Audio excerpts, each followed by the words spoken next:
back with a banger. And today I just wanted to give you guys some advice on my journey with my son, and just let you guys know that there's still hope and there's still, like, peace within yourself. So first and foremost, if you're new to this channel, welcome. Nice seeing you guys. Go ahead and like this video. Go ahead and subscribe for more content so you can be inspired. So in today's video, I'm going to talk about my breakup and basically how I got through it. So my breakup was probably one of the hardest things that I went through, because me was insecure about myself. I didn't know my self-worth, and I was basically looking for BJ to fix it. And if you watch my last video, you'll know who I'm talking about when I say BJ. But I just wanted BJ to fix that. I wanted him to love me unconditionally. I wanted the simple things. But I was the type of girl that was like, since I love you, I'm not just thinking about myself, I'm thinking about the family and stuff like that. So it took me down a road, y'all, and I was warned. So don't get me wrong, I was warned, and I'm not saying everything's gonna be 100% perfect all the time, but I was warned, there's just a possibility that this could happen, So basically, when I my previous video, I was telling you guys that when I first met him, I was just so in love. You couldn't tell me nothing about him or anything. And the breakup was really hard because for me, when I broke up, I thought messing with other guys was gonna solve the issue, because I was really heartbroken. But that's not what solved it. And it actually made things worse, because I was really trying to get back at him because I felt hurt and I wanted him to feel what I was feeling.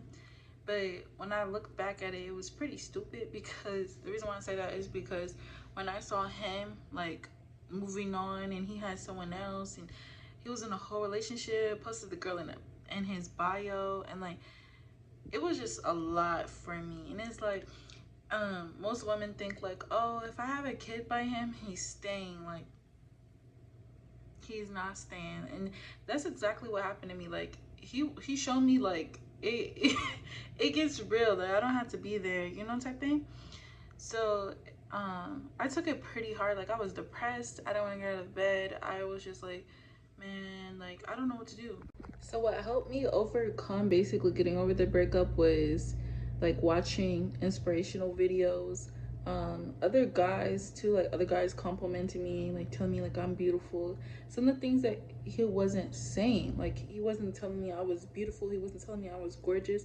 Even if I was to go fix myself up or go do something, he would just be I would be how does this look? And he'll be it's alright, or it's okay. And it's or he'll be you're good. And sometimes it's good, just because you got her doesn't, you gotta know how to keep her, basically. And so I was looking for those things from him, and that would cause arguments. We'll be into it because I saw you call someone else beautiful, but you can't call me beautiful, type thing. And then I also want to say, having my son really humbled me, because I was in that era where I was oh, I'm that girl. I was feeling myself, or at least had some more confidence than I had when I got with him, if that makes sense. But I was too ready to get into a relationship, and you always get warned before something happens, whether it be a family member, whether it be a friend or somebody. They're always gonna tell you hey, you need to be careful, because you don't really know what you're getting into. Obviously these people have been down these roads before, so they already know. But me thinking I know everything, and that's not gonna happen to me. Look where I am now. But I don't regret my son at all. I just regret maybe taking more time to actually get to know the person before I have a child by then.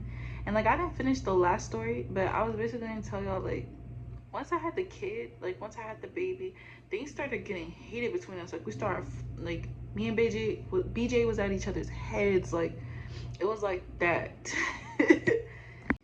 And like, I'm not saying like you can't find someone that's gonna love you and that's gonna care for you and treat you right and things like that. You just need to be careful who you're having a kid by, because that person really, like, it's like, did you ever even love me from the start?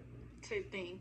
Like, cause I know I did. I loved, like, regardless of anything. Like, I just am a loving person, and I would say I love my mama because she's the one that, like, I guess gave me that love and that I have.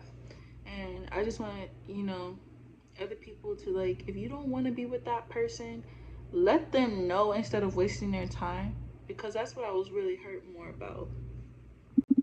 Me and BJ, we had so many arguments to the point he'll be like, I'm ready to leave, like I don't want to be with you. Like, he would tell me these things and it would break me down, because it was like I failed at something, like failed in a relationship, or I failed my son. So I'm fighting for it. I'm like, please, like I'm begging, which is something that you should not do, because that's lowering. Like, I'm asking for bare minimum, begging for that. So I was begging, I'm pleading for our relationship, because I'm thinking that's all I have, and that's literally all I'm worth is the relationship.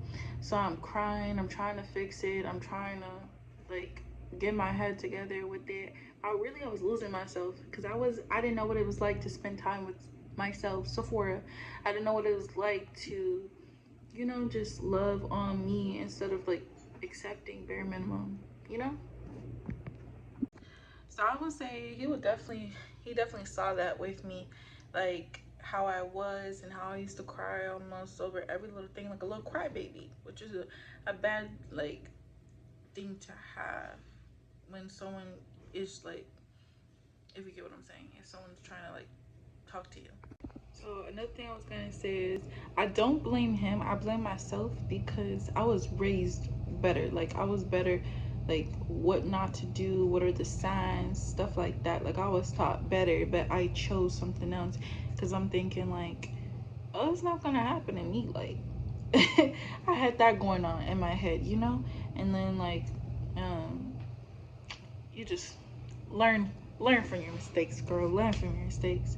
And like, even with guys, my question to y'all is like, why even like entertain a female if you know you don't want her?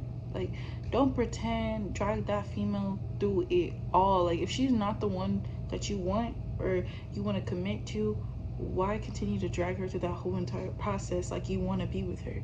Because that will drive somebody insane. BJ's family's all like, why she acting like that? Has she always been like that? Like, because I started being like rude. Like, when I say acting like a B, y'all know what I'm talking about. Acting like one, I really was, because I was like, he don't treat me right. I'm asking for the bare minimum. I know he doesn't want to be with me. Like I said, having these arguments, oh, like talking about you ready to leave, you don't want this stuff no more. And I get it, because I'm not saying I was 100% perfect in the relationship, but there were some things that we could have worked out and fixed. Another thing, he wasn't good with communicating with me. Like, if I would go to BJ and be like, hey, is this a problem? Like, is there anything that I can do to make our relationship better or something? He'll just be like, no, everything's good. So I'm like, I know I'm not 100% perfect. You saying everything's good, and then somehow at the end of the day, you're like, you're not the person for me. Like, I just don't want that. And that was the hardest thing for me to accept. But in order for you to heal, you gotta accept the fact that they don't want to be with you, and that's okay. That's literally okay. So another thing about me too, with my parents, I had my head on straight. Like, and I'm not saying I don't have it on now, but um I had more of a vision of like what I'm gonna do, what's like my viewpoint, what I have in life type thing. And then when I got with him, I was drained. I was smoking, I was drinking, and I can't blame him for that, but I was substituting like what he was doing in my life. Like, you know how sometimes you hang around a person long enough and you pick up their habits or their bad habits, and you start to do those things, and you do have a choice. You have a choice, because I had a choice to either, just remain. But eventually I'm like, well, if this is something he likes doing, this is something he's comfortable with. He wasn't a drinker, just a smoker, but I was like, I'll do it too. Like, include me in your space, because hang out more with his boys rather than me. Like I'll be like, let's spend some time together. Let's have like me and you time. Like we betterly like hang out with each other and stuff. So I'm got my nose. And I'm sorry if it seems like I'm ranting on and on and on, but I just want other like females, that's because I know I'm not the only one, but I just want y'all to know, like, break it, you know. And I feel like this generation has a big problem with it because I see a lot of young girls like pregnant or have a kid and they just, where's the man, you know what I mean? And like a lot of men will say, oh, I left because she cheated, or I left because she was abusive and stuff like that, you know. And those are good reasons, I guess they would say, like, us to leave. But like, what do women take? Like, we take a lot of things when it comes to relationships. Like, we put up with a lot, like a nonchalant attitude, a person that doesn't communicate, a person that's like, shoot, be cheating too, be looking at other females, be like, it be all types of stuff that we put up with and we take them back. And then when it's the other way around, it's like, oh nah, like I'm good on you, like I'm okay. And I get it, it's a choice to be made, it's a choice to be made, but it's crazy. Like, even with my experience in dating, like, I don't want to touch nothing else out there because it's just like, I'm not saying that there are not a lot of good men left, but I'd rather just focus on healing and getting myself and my son where we need to be in life, because all it takes is one person and they'll have you going downhill. I'm just saying. I know another thing too is if you're with the wrong person, it seems like nothing good in your life will come. Like, it's almost like it's a blessing blocker, if that makes sense. Every time you want to go do something that's positive in your life, or you want to take a step further, like to do better in your life, it seems like you always get held back. You're in a negative position, you're depressed, shoot, you're crying every day. Like, God doesn't put people in your life that you have to be broken down by. Basically, he doesn't put people in your life to disrupt your peace. God brings peace. So if you're dealing with somebody that's like that 24/7, whether it be a man, whether it be a woman, that person's not designed for you. They're literally not designed for you. And not for me to speak like, oh, I'm so high and mighty, because I'm not perfect either. But those are just a couple signs. Like, you should get away from that person and you better run and don't look back. Another thing that I did that was a little messed up during my healing process was that I kept going back and forth with BJ. So like, BJ was telling me like, oh, I don't want to be committed to you, but I don't mind sleeping with you. I don't mind doing those types of things with you, but I don't want to be committed and I don't want to label. My dumb self, and I know a lot of I'm just putting it out there, my dumb self was like, well, I'm going to it. He's like, I still love him. I'm thinking with love while he's thinking with, you know. So I'm like, I'm gonna keep on doing this to myself. So I'm going back and then getting more angrier and acting out with full of emotions. And let me tell you, I get crazy. I'm not gonna tell stories. I get crazy, especially if you playing with my feelings. Like, what's the point? You know what I'm saying? And I've been through that. I know, for example, like, that mess is something not to play with, and it hurts. And it hurts because you trust this person, but you can't trust them no more. Like, once they mess up, they ain't no coming back. But anyway, that's my little talk therapy session with you guys. If you guys are new here, make sure to go ahead and like, comment, and subscribe, and go ahead and hit that follow button. Okay, have a good day, stay blessed.